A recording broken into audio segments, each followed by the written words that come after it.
Diqqat! Shoshilinch tezkor xabar. O'zbekiston xalq artisti taniqli xonanda Nilufar Usmonova haqida bugun tongda kutilmagan xabarlar e'lon qilindi. Assalomu alaykum hurmatli tomoshabin. Tezkor yangiliklardan birinchilardan bo'lib xabardor bo'lishni istasangiz, videomiz ostida bir dona like va podpisatsiya tugmachasini bosib qo'yishni unutmang. O'zbekiston xalq artisti Yulduz Usmonovaning yolg'iz farzandi xonanda Nilufar Usmonova 6 aprel kuni 38 yoshni qarshi oldi. Nilufar mutaxassisligi bo'yicha huquqshunos bo'lsa-da, u onasining izidan borib, san'at yo'lini tanlagan. Bolaligimda yolg'izlanib qolardim. Yulduz Usmonovaning ilk turmush o'rtog'i sozanda Ibrohim Hakimov bo'lgan. Ikki ijodkor qisqa turmushi davomida qiz farzandli bo'lgan, ammo noma'lum sabablarga ko'ra ular 1996-yili rasman ajrashgan. Nilufar Usmonova o'z intervyularida to'liq oilada ulg'ayishni orzu qilgani va bolaligida ota-ona mehriga zo'r bo'lgani haqida aytib o'tgan. Bolaligim Marg'ilonda, buvimning hovlisida o'tgan. Ra'no xolam onamdek mehr bergan bo'lsa-da, bola baribir o'z ota-onasini sog'inar ekan. Xolalarimning ham o'z farzandlari bor edi. Ular bilan birga o'ynardik. Urushib qolsak baribir o'z singlisi, ukasi bilan birga bo'lib olardi. Men esa yolg'izlanib qolardim. O'shanda hali bolalarim ko'p bo'ladi. Hech kim ularni yolg'izlatib qo'ymaydi deganimda farishtalar omin degan ekan. Otamni ham, onamni ham yaxshi ko'raman. Ajrashish ularning qarori. Qarorlarini hurmat qilgan holda ikkisiga ham bo'lgan farzandlik mehrim saqlanib qoladi, deydi Nilufar Usmonova. Onamning xatosini takrorlamayman. Nilufar Usmonova onasining qattiqqo'l bo'lgani, u qilgan xatolarni takrorlamaslikka so'z bergani haqida gapiradi. Bolaligimdan yumshoq tabiatli qiz bo'lganman. Shu bilan birga odamlar nazarida bo'lishni yoqtirmasdim. Chunki notanish odamlar ham meni ko'rsa Yulduzning qizi deb erkalashardi. Bu esa menga yoqmasdi. Onam nihoyatda qattiqqo'l bo'lgan. Bolaligimda boshimni silab erkalaganini eslolmayman. Xato qilsam urishardi. Kaltak yegan paytlarim ham bo'lgan. Onam mendan katta odamdan talab qiladigan ishni talab qilardi. O'sha paytda undan ranjiganman, ammo ona bo'lgach uning qarorlari to'g'ri ekanligini tushunib yetdim. Eng qizig'i, nabiralardan mendan talab qilganchalik biror narsani so'ramaydi. Men urushsam bola-ku, sekin-sekin o'rganadi, deydi. Onam qilgan xatolarni qilmayman, san'atni tanlamayman deb o'zimga o'zim so'z bergandim. Ammo bandaning emas, yaratganning aytgani bo'larkan, deydi Nilufar Usmonova. Qo'shiqchilikka umuman qiziqmaganman. Nilufar Usmonova ilk marta 8 yoshda Shaytonga bo'ysungan yuraklar nomli qo'shiqni onasi bilan duet tarzda ijro etgan. Qo'shiq Yulduz Usmonovaning 1995-yildagi konsert dasturi uchun maxsus yaratilgan, keyinroq unga klip ham suratga olingan. Qo'shiqchilikka umuman qiziqmaganman. Menga Toshkentda yashashdan ko'ra Marg'ilonda buvim bilan birga qolish qiziqroq edi. Toshkentda tezda zerikib qolardim. Ilk marta sahnaga chiqishim ham onamning xohishi bilan bo'lgan, deydi Nilufar Usmonova. Xonanda boshlang'ich ta'limni Marg'ilon shahridagi 18-sonli maktabda oladi. Undan so'ng onasi Nilufarni Toshkentga olib kelib til o'rganishga sharoit yaratadi. 10 yoshda uni Buyuk Britaniyaga o'qishga yuborishadi. Shu tarzda Nilufar Benuxel maktabi va Sherborn xalqaro kollejda tahsil oladi. Nilufar Usmonova 2001-yili O'zbekistonga qaytib keladi va o'rta ta'limni xalqaro maktabda yakunlaydi. Seni istamagan odamga intilma. Xonanda Nilufar Usmonova erta turmushga chiqqan. U 17 yoshda huquqshunos Navzod Saidgaziyev bilan oila qurgan va 2004-yilda xonanda ilk bor onalik baxtiga sazovor bo'lgan. Xonandaning ilk turmushi uzoqqa cho'zilmadi. Ajrashishimizning sabablari ko'p.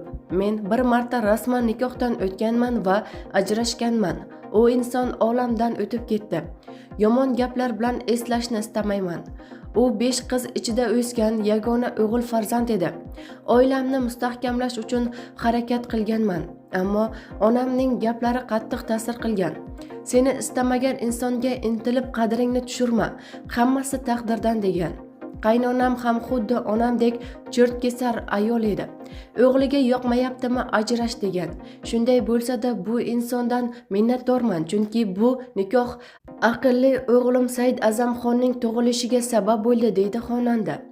Ajrashganimdan keyin onam bilan ham yasholmaganman. Turmushdan ajrashgan Nilufar Usmonova ruhiy tushkunlikka tushadi. Onasi bilan jiddiy kelishmovchiliklarga borib, o'g'li bilan alohida yashashga qaror qiladi. Birinchi turmushim bo'lmagandan keyin onam ikkinchi marta turmushga bermoqchi bo'lganda o'g'limni olib uydan chiqib ketganman. Chunki men onam aytgan insonga turmushga chiqishni xohlamaganman. Sababi men boshqa insonni sevardim. Onam mashinamni olib qo'yib, yashashim uchun uy bergan. O'sha uyning sharoiti yaxshi bo'lgani uchun men uni ijaraga berib, o'zim sharoitsiz uyda yashaganman. Chunki bolamning bog'chasiga, o'zimning yurish-turishimga pul kerak edi. Ba'zan juda ko'p pul zarur bo'lib qolganda kosmetika sotadigan ayoldan tovar olib, xonanda dugonalarimga sotib pul topganman, deydi Nilufar Usmonova.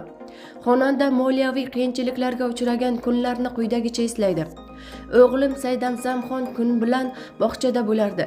Kechki payt uyga kelganda tez tayyor bo'ladigan lapshani yaxshi ko'rgani uchun shuni olib tayyorlab berardim. Bola shuni yeb uxlab qolardi. Ertalab yana bog'chaga ketardi. Uyim shu darajada eski, sharoitsiz ediki, poldan lelonim yirtilib, sementi chiqib yotardi. Eski bir yuzsa muzlatgichi turardi. Buni ichida hech narsa bo'lmasdi, deydi. Faqat ovqat qilish uchun zarur bo'lgan go'sht, kartoshka, sabzi, piyoz bo'lardi. Bir kuni Saidazamxon o'sha muzlatgichni ochganda tok urib, orqaga otib yubordi. Shu holat menga juda qattiq ta'sir qildi. Do'stlar, tanish-bilishlar orqali to'ylarga chiqa boshladim. To'ylarga kirib, qistirilgan pulni olib chiqib ketardim. Shunday qilib men o'zimni to'ylarda raskrutka qilib olganman. Mening qo'shiqlarim to'y bob bo'lmagani uchun kim qancha pul bersa boraverganman, deydi o'shanda xonanda. Birinchi gonorarimga olgan eng qimmat narsa bu $1375 muzlatgich bo'lgan. Chirinda uyimda o'sha qimmatbaho muzlatgich turardi. Bolamni tok urib yuborgani menga qattiq ta'sir qilgan. Shuning uchun eng qimmatidan olganman, deydi xonanda.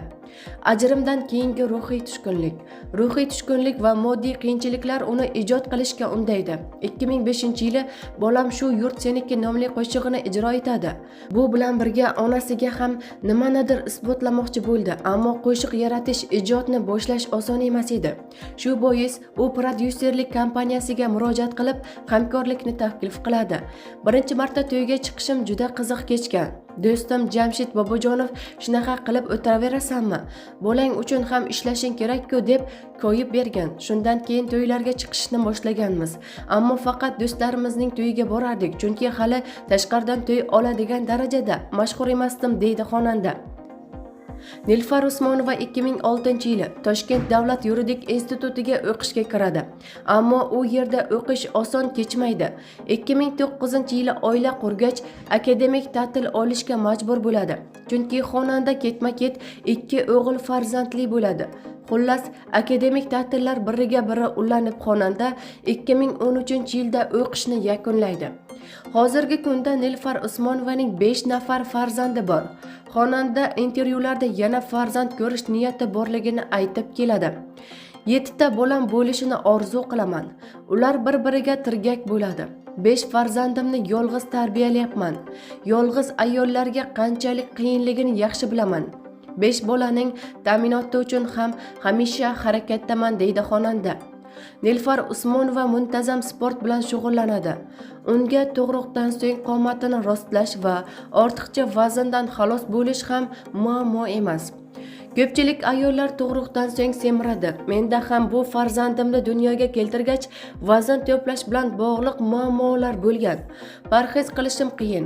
Shu bois ko'proq suv, meva-sabzavotlarni iste'mol qilish, tinimsiz sport bilan shug'ullanaman.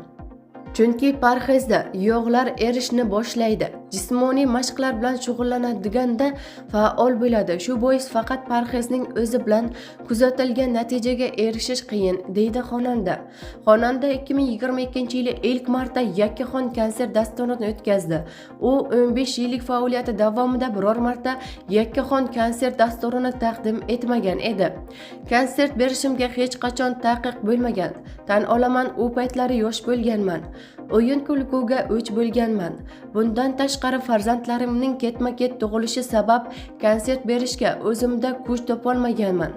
Ijodkor konsert berish uchun ruhan tayyor bo'lishi kerak ekan, deydi xonanda. Nilufar Usmonova tadbirkorlikda ham o'zini sinab ko'rishga qaror qildi. Hozircha uning tur firmasi va ro'zg'or buyumlari savdosi bilan shug'ullanadigan do'koni bor, deyiladi xabarda.